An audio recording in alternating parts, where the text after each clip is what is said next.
Bu gün mən sizlərə Microsoft Excel 2019 proqramında bir çox tələbələrin çətinlik çəkdiyi funksiyalarla bağlı bir neçə nümunələrin izahını verəcəm. Gəlin əvvəlcə 14-cü məsələmizin şərtini oxuyaq. Şərtdə deyir ki, cədvəldə verilənlərə görə A5 xanasının qiymətini müəyyən edin. Baxırıq A5 xanamızda count if funksiyamız qeyd olunub. Ümumiyyətlə count if bizdə nədir? Şərtə görə saymaqdır.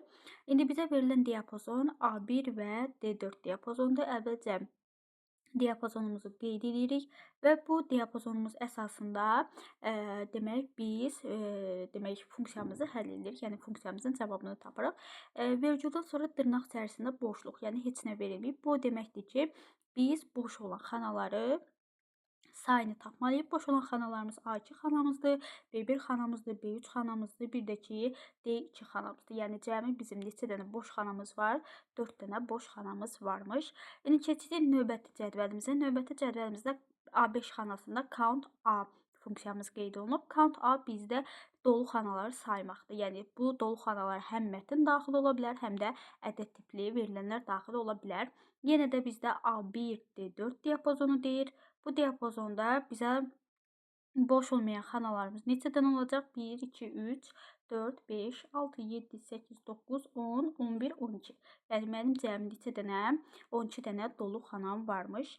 Keçdik indi 15-ci nümunəmizə. 15-ci nümunəmizdə A6 xanasının qiymətini müəyyən edin. 6 xanamız count if-dir. Count if dedik ki, şərtə görə saymaqdır. Demək, kiçik bərabərdir. Y nə deməkdir? Yəni, Y bərabər və Y-dən kiçik olan hərflərlə başlayan mətnləri götürəcəyik. Y-dən kiçik olan hərflərimiz hansılardır? Təbii ki, Y-dən əvvəl gələnlər A-dır, B-dir, C-dir, D-dir və Y-nin özüdür. Çünki bərabərlik var. İndi bizə diapazon verilib. Yenə də A1, D5 diapazonu verilib. Bu diapazon əsasında bizə verilmiş. Demək, bu diapazonda biz Y-dən əvvəl gələn hərflərlə başlayan mətnləri götürəcəyik. Bu olacaq bizdə A2, demək 4, bir də average, yəni C5 xanamız, yəni cəmi 3 dənə sözümüz olacaq. İndi keçdik 16-cı nümunəmizə. 16-cı nümunəmizdə bizə demək diapazonlar verilib. Count nədir? Yalnız ədədləri götürməkdir. İndi düzdür, bu cədvəlimizdə yalnız ədədlər verilib, amma elə cədvəl verilə bilər ki, və o diapazonun daxilində həm mətnlər ola bilər. Mətndəki hər hansı bir məsəl üçün info, Excel, vərəq sözü və s. kimi və bilir ki, biz dırnaq içərisində yazılmış, baxın elə buradakı dırnaq içərisində yazılmış 12 bizdə mətn tipli sayılır, ədəd tipli sayılmır. İndi keçdik nümunəmizi uyğun həll etməyə məsələmizi. Demək, D9, Y10. Baxırıq, D9-umuz burada, Y10-umuz demək, haradadır? Buradadır. Bu diapazonda biz nə edirik? Bu diapazona daxil olan ədədləri bir də F7, F11 aralığında. F7-miz budur, F11-imiz də buradır. Yəni, bu diapazonumuzda bir də 2 diapazonumuz verilib. Bu diapazonda olan ədədləri götürür. Çünki count yalnız ədədləri saymaqdır. 1, 2, 3, 4, 5, 6, 7, 8, 9. Yəni, cəmi mənim nə qədərim var? 9 dənə ədədim varmış. Bu da belə. İndi keçdik. Demək, növbəti nümunəmizdə. Növbəti nümunəmizdə C14 xanasının nəticəsini soruşur. Ümumiyyətlə, C14-də baxırıq, əvvəlcə C14-ü tapmamış, biz C12-ni, bir də demək, C13-ü tapmalıyıq. Bunun üçün baxırıq birinci C12 xanamıza. C12 xanamızda demək, minimum funksiyası yazılır. Minimum nədir? Bizə diapazon verilib. Bu diapazonda biz kiçikləri götürməliyik. Yəni, minimum ədədlərin kiçiyini götürür. B12, B14 diapazonumuzu qeyd elədim. Burada ən kiçiyimiz 2-dir. İndi baxırıq maksimum, yəni C13 xanamızda. C13 xanamızda A12, A14. A12, A14 diapazonumuz budur. Burada da ən böyük ədədimiz maksimum ən böyüyünü götürür. Demək 6-dır. 2-nin üzərinə 6 gəlir, bölürük 2-yə. Niyə böldük 2-yə? Average nədir? Ədəd orta. Ədəd orta nədir? Ədədləri toplayıb sayına bölməyimizdir. Yəni, burada C12, C13 diapazonu nə deməkdir? Yəni, C12 plus C13 bölək 2. Demək, bu da 2 plus 6 bölək 2 eləyir bizdə 8. Yəni, cavabımız burada neymiş? 8 imiş. Sonra keçdik 18-ci nümunəmizə. 18-ci nümunəmizdə C3 xanasının nəticəsi nəyə bərabərdir? Əvvəlcə C3 xanasını tapmamış. Gəlin biz C1 xanamızı, bir də C2 xanamızı tapaq. Demək, C1 xanamızı tapmaq üçün biz B1-in üzərinə A1 gəlməliyik. B1-imiz bizdə demək 2-dir, A1-imiz bizdə 10-dur. 10-un üzərinə 2 gələndə 12. C2 xanamızı tapmaq üçün A2-dən çıxırıq B2-dir. A2 bizdə 20-dir, B2 15-dir. 20-dən 15 çıxanda eləyir bizdə 5. C3 xanamızı tapmaq üçün C1 vur C2. Yəni 12-ni 5-ə vuranda eləyir bizdə 60. Yəni C3 xanamın qiyməti nə imiş? 60 imiş. İndi keçdik 19-cu nümunəmizə. 19-cu nümunəmizdə B6 xanasının nəticəsi nəyə bərabərdir? Demək, baxırıq birinci B1 xanamıza. B1 xanamız nədir? Left A3 4. Left ümumiyyətlə bizdə soldan saymaqdır. 4 bizdə addımı bildirir. A3. A3 bizdə şərfli sözüdür. Bu şərfli sözünü soldan 4 vahid sayanda şəri sözünə gəlib düşür. Baxın, 1, 2, 3, 4. Sonra baxırıq B2-yə. B2-də right 6, demək 6 xanasında olan sözü sağdan 6 vahid saymaqdır. 1, 2, 3, 4, 5. Yəni, demək, hara düşəcək? 1, 2, 3, 4, 5, 6. Fərova gəlib düşəcək. Sonra keçdik, demək, B3 xanamıza. B3 xanamıza baxırıq ki, len B1, demək, B1 bizdə nə idi? B1-imiz şəri sözü idi. Şəri 4 hərfdir. Len, yəni sözün uzunluğunu tapır. Yəni neçə hərfdən ibarət olduğunu tapır. B2 isə fərova. Fərova isə bizdə 6 hərfdir. 4-ün üstünə 6 gəlir, eləyir 10. Sonra baxırıq B4 xanamıza. B4 xanamızda demək, len A5. A5 bizdə Əhməd sözüdür. Əhməd 5 hərflidir. 5-i vururam, len right A4, virgül 5. A4-ümüz bizdə nədir? İbrahimova. İbrahimovanı sağdan 5 vahid sayanda A, V, O, demək, M, M daha doğrusu, M, İ. Yəni, İmova düşür. İmovada bizdə İmova bizdə neçə hərfdir? 5 hərfdir. 5-i 5-ə vururam, eləyir məndə 25. Yəni, B4 xanamı 25 tapdım. Sonra B5 xanamı. B5 xanamı left A2 8. A2 nədir? Adıgözəlova. Adıgözəlova 8-dən, yəni left-də soldan saymaqdır. Soldan 8 vahid sayacaq. Gəlib düşəcək. İndi gəlin bunları silim. Çox qarışıqlıq olmasın. Yəni, daha yaxşı seçə biləsiniz. Demək, Adıgözəlovanı 8 vahid soldan saymaq lazımdır. Gəlin sayaq. Adım 3, 4, 5, 6, 7, 8. Yəni, düşəcək adı gözəl sözünə gəlib düşəcək. Yəni, 8 vahid sayanda adı gözəl sözü olur. Sonra baxırıq biz nəyə? Artıq sonuncu, yəni B6 xanamıza. B6 xanamıza baxaq. İndi bunu silim. B6 xanamız. Demək, B6 xanamızda Sam, len A1. Len A1 nədir bizdə? Ələkbərzadə. Ələkbərzadə neçə hərfdir? 1, 2, 3, 4, 5, 6, 7, 8, 9, 10, 11.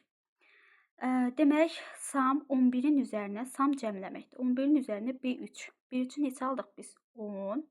Plus B4. B4-ü neçə aldıq? 25. Plus len B5. Len B5 adı gözəl sözü neçə hərfdən ibarətdir? Lendəki, yəni B5 demək, xanamızın qiyməti adı gözəldir. Lendəki, demək, B5 xanasının hərflərini sayır, yəni 8 hərf. Üzərində də gəlirik 8. Bunları da toplayanda, demək, bizdə neçə eləyir? 21, 21-in üstə 8, 29, 29-un üstə də 25 gələndə 54 eləyirmiş. Yəni, bizim B6 xanamızın qiyməti nə imiş? 54 imiş. İndi keçdik növbəti 20-ci nümunəmizə. C3 xanasının nəticəsi nəyə bərabərdir? Demək, C3-ü tapmamış, biz əvvəlcə gəlin C1-i, C2-ni tapaq ki, sonra C3-ü tapaq. Count if. Count if bizdə dedik ki, şərtə görədir. Bizə də şərt verilib ki, 7-yə bərabər və 7-dən böyük olanları A1, B4 diapazonunda götür. Demək, A1, B4 diapazonu budur. Bu diapazonda 7-yə bərabər və 7-dən böyük olanlar bir 7-nin özüdür, bir də 14-dür. Yəni, 2 dənə countda ki, bilirik ki, şərtə görə saymaqdır. Yəni, neçə dənə şərti ödəyən bizim xanamız var, onun sayını verir bizə. Power funksiyamız qüvvəti bildirir. A1 3-dür, C1-i də biz 2 aldıq. 3-ün kvadratı edir bizdə 9. İndi keçirik if funksiyamıza. If funksiyamızda dedik ki, bizə verilən şərt doğrudursa, vergüldən sonra birinci ifadə, yanlışdırsa, vergüldən sonra Yəni, demək, ikinci vergüldən sonra olan, yəni ikinci ifadəmiz nə olur? İcra olunur. İndi baxırıq burada nəyə? Sam A1, C2. İndi gəlin bu diapazonu silək. Demək, A1-miz burada, C2-miz də ki, burada. Yəni, bu diapazona aid olan xanaları, yəni xanaların qiymətlərini nə edəcəyik? Sam nədir? Cəmləmək. Yəni, 3-ün üzərinə 0, 10-un üzərinə 2, 10-un üzərinə 1, 10-un üzərinə 4, 10-un üzərinə 9 gələndə bizdə neçə eləyir? Demək 19 eləyir. 19 kiçikdir 21-dən deyirik hə. Hədirsə, yəni ifimizin şərti doğrudursa, dedik ki, virgüldən sonra birinci ifadəni cavab olaraq götürürük. Yəni bizim C3 xanamızın qiyməti nə imiş? 0 imiş. Əgər şərtimiz yanlış olsaydı, yəni belə olsaydı, A1 C2 böyükdür 21. Onda 19 21-dən böyük deyil. Yanlış olacaqdı və onda biz maksimum funksiyasını yerinə yetirəcəkdik. İndi keçdik 21-ci nümunəmizə. 21-ci nümunəmizdə demək C4 xanasının nəticəsi nəyə bərabərdir? Birinci baxırıq average, yəni C1 xanamıza. C1 xanamızda average funksiyamızdır. Average funksiyamızdakı ədədi ortadır. İndi bizdə A1, B1 diapazonu deyir. Diapazonumuz budur. Ədədi ortada nədir? Ədədləri toplayıb sayına bölməkdir. 8-in üzərinə 12 gəlirik, eləyir bizdə 20. 20-ni də sayına böldük, yəni 2-yə bölürük, eləyir 10. Yəni birinci C1 xanamızda 10 aldıq. Sonra keçirik C2 xanamıza. C2 xanamızda product hasildir. A4, B4. A4, B4 diapazonumuz budur. 5 vur 2 eləyir bizdə 10. Sonra power. Power bizdə qüvvətdir. Yəni qüvvəti hesablayan funksiyamızdır. B2. B2 nədir bizdə? 8. Bir də nədir? Yəni virgüldən, nöqtəli virgüldən sonra olan bizim qüvvətimizdə yazmalıdır. 8 üstü 1 eləyir bizdə 8. Samdakı bu üçünün cəmlənməsidir. Yəni bizə diapazon C1, C3 diapazonu nə deməkdir? Hansı xanalar daxildir bura? C1, C2 və C3-ün özü. Yəni bunları da cəmləyəndə neçə edir bizdə? Yəni 10 plus 10 plus 8 edir bizdə 28. Yəni cavabımız 28 imiş. Sonra keçdik 22-ci nümunəmizə. 22-ci nümunəmizdə sam nədir? Yenə də cəmləməkdir. Deyir ki, D5 diapazonunda hansı xanalar daxildir? Deyir ki, sam da cəmləmək olduğu üçün ortada plus yazırıq. Sonra D3, D4 və D5-in özü. Bərabər eləyiblər, deyir qiyməti 10-a bərabərdir. Aha, D5 xanasının qiyməti -2-dir. Gətirib burada D5-in yeni -2 qoyanda biz D2 plus D3 plus 4-4-ü, D4-ü nə alırıq? Demək 12 alırıq. İndi bizdə sonra deyir ki, average-in düsturunun qiymətini tapın. Ümumiyyətlə, average ədəd ortadır. D2, D4 diapazonuna hansı xanalar daxildir? D2-nin özü, D3, bir də D4. Və ədəd ortada nədir? 3 dənə bizə xana verilib. Bu xanaları toplayıb sayına böləcəyik, yəni 3-ə. İndi biz D2 plus D3 plus D4-ünü aldıq 12. Gətirib burada, yəni bu funksiyamızda, ya bu ifadəmizdə yerinə qoyuruq. 12-ni 3-ə bölürük, eləyir bizdə 4.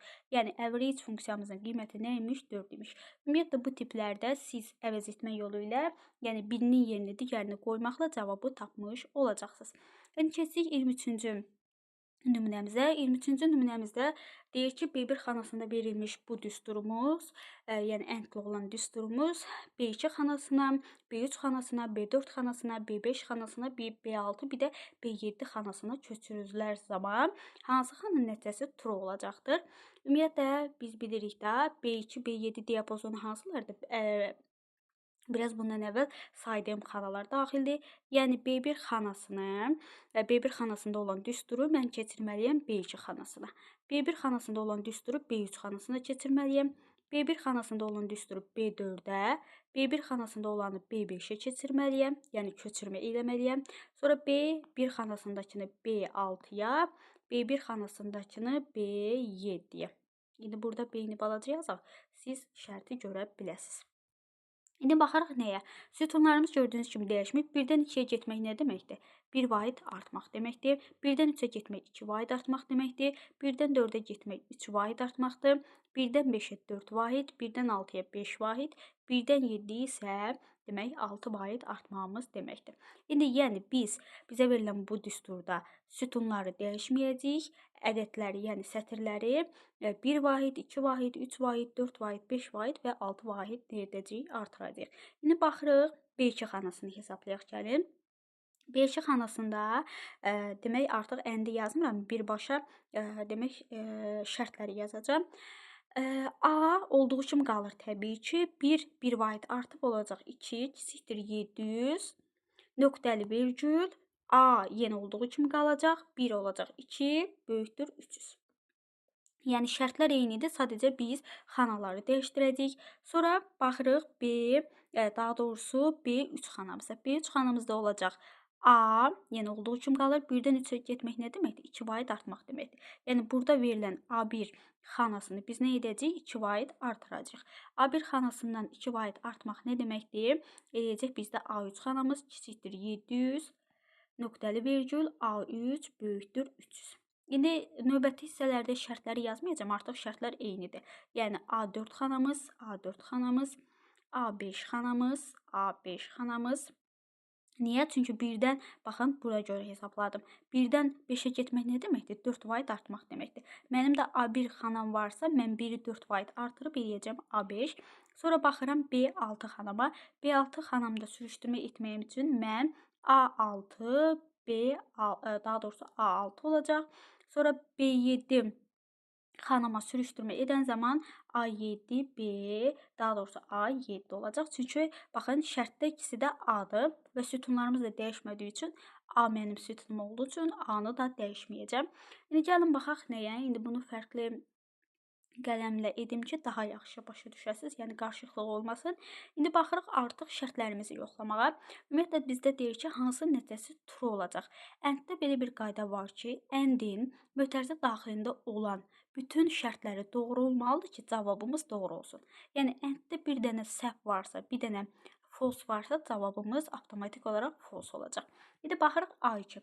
A2-miz bizdə nədir? 300. 300 700-dən kiçikdir, deyirik hə. 300 300-dən böyükdür, deyirik yox. Bunun cavabı false olacaq. Keçdik indi B2 xanamıza. Daha doğrusu B3 xanamıza.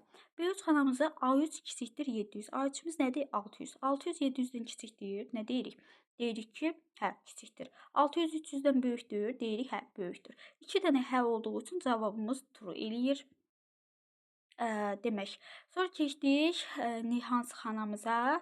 Demək daha doğrusu B4 xanamıza. B4 xanamıza keçəndə A4 kiçikdir 700. A4 nədir bizdə? 400. 400 700-dən kiçikdir, deyirik hə. 400 300-dən böyükdür, deyirik hə. Yenə də cavabımız true eləyəcək. Sonra baxırıq, demək B6 xanamıza.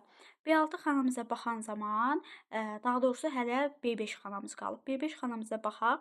B5 xanamızda bizim demək şərtlərimiz A5 kiçikdir 700, A5 böyükdür 300 olacaq. İndi baxırıq, bizdə A5-imizin qiyməti nədir? 300. 300 700-dən kiçikdir, deyirik hə. 200 300-dən böyükdür, deyirik yox. Yoxdursa avtomatik olaraq bunun cavabı, yəni B5 xanasının cavabı olacaq false. Bizdən true istəyir. Hələ ki 2 dənə true'muz var. Sonra baxırıq, demək biz B6 xanamıza. B6 xanamızda A6. 6 nədir? 100. 100 700-dən kiçikdir, deyirik hə. 100 300-dən böyükdür. Nə deyirik? Deyirik yox. Yenə də false olur. Yəni bir dənə ənddə bir dənə false varsa avtomatik cavab false eləyir. Sonra baxırıq sonuncu xanamıza, yəni B7 xanamıza. B7 xanamızda 500-dür. Yəni A7 xanamızın qiyməti 500-dür. 500 kiçikdir 700-dən. Nə deyirik? Deyirik ki, hə, kiçikdir. 500 300-dən böyükdür, deyirik hə. Və sonuncu xanamın da qiyməti true oldu. Yəni mənim hansı xanalarımın qiyməti true oldu? B3 xanamın qiyməti true oldu. B4 xanamın qiyməti true oldu. Bir də B7 xanamın qiyməti true oldu. Yəni neçə xanamın qiyməti true olacaq? 3 xanamın qiyməti true olacaq. Sonra keçdik 24-cü nümunəmizə. 24-cü nümunəmizdə false deyir. Yəni cavabımız yanlış olmalıdır. Orada da belə bir qayda var ki, orada bir dənə doğru varsa, istəyir 10 dənə səhv olsun. Yəni istəyir 10 dənə false olsun. O bir dənə doğru, 10 dənə false-u nə edir? Doğru edir. Yəni cavabımız doğru çıxır. İndi biz false-u tapmalıyıq. Yəni 2 dənə də, 2 bizə verilən şərtimiz ikisi də yanlış olmalıdır ki, bizim cavabımız false eləsin. İndi baxırıq. Burada demək daha doğrusu B1 demək xanamıza. Baxırıq B1 xanamızda A1. A1 700-dür. 700 kiçikdir 400-dən. Nə deyirik? Deyirik ki, 700 400-dən kiçik deyil də, yox yazıram bura. 700 400-dən böyükdür, hə yazıram. Və orada da dedik ki, bir dənə hə varsa cavabım hədir. Məndən də false istədiyi üçün bunu silirəm. Sonra baxıram B2 xanama. B2 xanamda A2, yəni 300. 300 400-dən kiçikdir. Nə deyirəm? Deyirəm ki, 300 400-dən bəli, təbii ki, kiçikdir. Yəni hə yazıram bura. 300 400-dən böyükdür, yox yazıram. Bir dənə hə varsa cavabım hə eləyir. Ona görə bunu da götürmürəm. Sonra baxıram B3 xanama. 600 400-dən yəni A3 xanım. A3 xanımın qiyməti nədir? 600. 600 400-dən kiçikdir. Deyirəm hə, kiçik, daha doğrusu yox, kiçikdir. 600 400-dən böyükdür, deyirəm hə. Yenə bir dənə hə olduğu üçün avtomatik cavabım hə eləyəcək, yəni true eləyəcək. Baxıram, demək B4 xanıma. B4 xanımda A4. A4-üm nədir? 400. 400 kiçikdir 400-dən? Xeyr. 400 400-dən böyükdür, deyirəm xeyr. Xeyr desə 2 dənə yox varsa avtomatik cavabım yox olacaq, yəni false olacaq. Hələ ki birini tapdıq. Sonra keçirib B5 xanamıza. B5 xanamızda A5 nədir? 200. 200 400-dən böyükdür. Daha doğrusu 200 400-dən kiçikdir, yəni birinci şərtimiz. Deyirik ki, bəli, kiçikdir. 200 400-dən böyükdür, deyirik yox. Yəni bir dənə hə varsa bunu da götürmürük. Sonra baxırıq B neçə? 6 xanamıza. B6-da A6. 6 bizdə nədir? 100. 100 400-dən kiçikdir, deyirik ki, hə, kiçikdir. 100 400-dən böyükdür, deyirik ki, hə, böyükdür. Ona görə də biz demək nə edəcəyik? Burada da götürməyəcəyik. Yəni bir dənə həmiz olduğu üçün nə edirik? Cavabımız hə çıxır. Baxırıq A7. A7 bizdə 500-dür. Demək 500 kiçikdir 400-dən, deyirik 500 400-dən kiçik deyil, təbii ki, yoxdur. 500 400-dən böyükdür, deyirik hə. Yenə də bir dənə hə olduğu üçün mənim cavabım avtomatik olaraq nə çıxır? True çıxır. Yəni məndə neçə dənə false nəticəsi olan xana olacaq? Təbii ki, bir dənə, bu da A4 xanamdır. Yəni cavabım neçə xana deyir deyə mənim 1 olacaq. Hansı xana desəydi A4 xanası olacaqdı. Yəni keçdik 24-də. 24-də hansı funksiyanın sintaksisində səhv var deyir. Baxırıq 1. Bir produktda hasil deməkdir və bizdə mən də əvvəlcə sizə demək funksiyaların izahını verəndə demişdim ki, produktdır, sonra bizdə demək sumdur, countdur, minimumdur, maksimumdur və s. kimi funksiyalarımızda dırnaq içərisində ədəd varsa funksiyanın mötərizəsinin daxilində onu ədəd şeklində götürəcək. Demək A1-C7 diapazonunda hər hansı bir ədəd var təbii ki. Yəni hər hansı bir ədədlər veriləcək. Burada ədədləri götürüb, bunları da ədədləri götürüb bir-birinə vurur. Yəni burada səhv yoxdur. Bu düzdür. Bizdə indi səhvləri istədiyi üçün biz hələ ki gəlin elə səhvləri götürək. 2-yə baxırıq. 2 avtomatik səhvdir. Niyə? Çünki if-də birinci şərt gəlməlidir. Burada da diapazon verilib. Şərt verilmədiyi üçün biz 2-ni götürürük. Yəni bu səhvimizdir. Üçüncü də doğrudur. Bəli, yenə də bu diapazonda hər hansı bir ədədlər var. Onları toplayacaq. Bir də 5-6-nı toplayacaq. Sonra 4-ə baxırıq. Left bizdə, leftin ümumiyyətlə yazılışı belə olmalı idi. Left hər hansı bir xana, məsəl üçün A7 xanası vergül qoyulmalı idi. Tutaq ki, hər hansı bir addım. Tutaq ki, 3 yazılmalı idi. Amma burada artıq diapazon, ümumiyyətlə leftdir, rightdir. Bunlarda diapazon verilə bilməz. Yəni hər hansı bir tək xana verilməlidir və tək xanadan sonra bir addım verilməlidir. Baxaq 5-ci, yəni 4-də səhvdir. 5-ciyə də baxanda count. Count bizdə demək count bizdə nədir? Ədədləri saymaqdır. Bəli, bu diapazonda ədədlər veriləcək. Bunların sayını götürəcək. 5-6 da yenə də mötərizə, funksiyanın mötərizəsi daxilində olduğu üçün bunları ədəd tipli götürəcək. Yəni bunların sayını tapacaq. Yəni bizim səhv olan, sintaksimizdə səhv olan funksiyalar hansılar oldu? 2 və 4 oldu. Sonra 25-ci nümunəmiz əvvəlki slaytda izah elədim. 24-cü nümunə ilə eynidir. Burada biz false nəticə olaraq A4-ü tapdıqsa, not nə deməkdir? Notun daxilində, yəni mötərizəsinin daxilində true varsa onu false-a çevirəcək. Notun mötərizəsinin daxilində false varsa onu true-ya çevirəcək. Yəni əksini eləyir. İndi biz hansında false almışdıq? A4 xanamızda false almışdıq, düzdür? İndi bizdə deyir ki, digərlərini true almışdıq. İndi not false nə deməkdir? Burada da qeyd eləmişəm. Not false true deməkdir, düzdür? Yəni A4 xanamın cavabı true eləyəcək. Qalanlarının qiyməti demək true idi. Yəni o biri slaytda 20 neçənci idi? 24-cü nümunədə izah elədiyim kimi digərlərin, yəni A4-dan başqa digərlərinin qiymətini biz nə almışdıq? True almışdıq. Və qarşısında da not olduğu üçün o not true'ları nə edəcək? False eləyəcək. Yəni bizdə neçə dənə A4-dan başqa qalanlarının hamısının qiyməti false olacaq. Yəni 1, 2, 3, 4, 5, 6.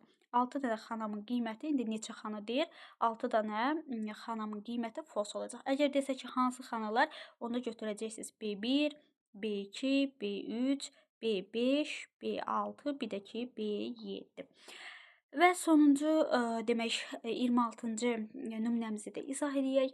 C4 xanasının nəticəsi nəyə bərabərdir? ABC bizdə moduldur.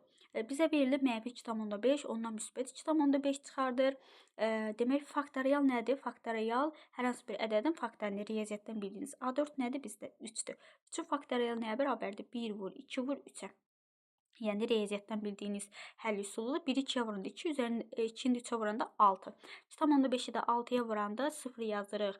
3 yadda, 12, 3 də yadda 15. Yəni mənim qiymətim nə eləyir? 15 eləyir. Yəni C1-in qiymətini mən 15 tapdım. Sonra baxıram C2-nin qiymətini tapmağa. C2-nin də qiymətini necə tapırıq? Ümumiyyətlə bu işarə bilirik ki, qüvvətdə A3. A3 bizdə nədir? 8. B3-üm yoxdur. Biz də bilirik ki, power demək funksiyamız boş xananı 0 kimi qəbul eləyir. Yəni 8 üstü 0 nəyə bərabərdir? 1-ə. 1-in də üzərinə 7 gəlirik. Yəni buradakı 7-ni gəlirəm. Eləyir 8. Sonra C3-ün qiymətini tapıram. And nə dedik? Dedik ki, bütün şərtlər, verilən şərtlər doğru olmalıdır ki, cavabımız doğru çıxsın. İndi B1. B1 bizdə demək nə aldıq? B1-i biz. B1-imizin qiyməti var. 17 böyükdür A2. 17, yəni 5-dən böyükdür deyirik, hə. İndi baxırıq ikinci şərtimizə. Not B3 böyükdür B4. B3-ümüz yoxdur, 0-dır. 0 böyükdür B4-dən. B4-ümüz nədir? 3. 0 3-dən böyükdür deyirik, hə. Qarşısında da not olduğu üçün bu not həni çevirəcək yoxa. Demək, buradan baxaq bir də. B3-üm nədir məndə? B3-üm. B3 məndə demək yoxdur. B4-üm də nədir? 3-dür. 0 3-dən böyükdür. Deyirəm ki, yox, böyükdür. Daha doğrusu yox olacaq burada, hə yox. 0 3-dən böyükdür. Deyirəm təbii ki, yox. Not da mötərizə daxilində olan yoxu nəyə çevirəcək? Həyə çevirəcək. Hətta bizdə nədir? True deməkdir. İndi baxırıq C4 xanamıza. C4 xanamızın da qiymətini necə tapırıq? C3 bərabərdir true. C3-də biz nə aldıq? Hə aldıq. Hə də nədir bizdə? True. True true'ya bərabərdir, deyirik hə. Yəni bizə verilən şərt ödənir. If-də də deyirik ki, bizə verilən şərt ödənirsə, biz daha doğrusu birinci ifadəni, ödənmirsə ikinci ifadəni cavab olaraq götürürük. İndi bizdə ödəndiyi üçün biz C1-i C2-yə vuracağıq. Demək, C1-imiz nədir bizdə? C1-i biz 15 aldıq, C2-ni aldıq 8. 15-i də 8-ə vuranda, demək bizdə neçə eləyir? 120. Yəni mənim C4 xanamın qiyməti nə imiş? 120 imiş.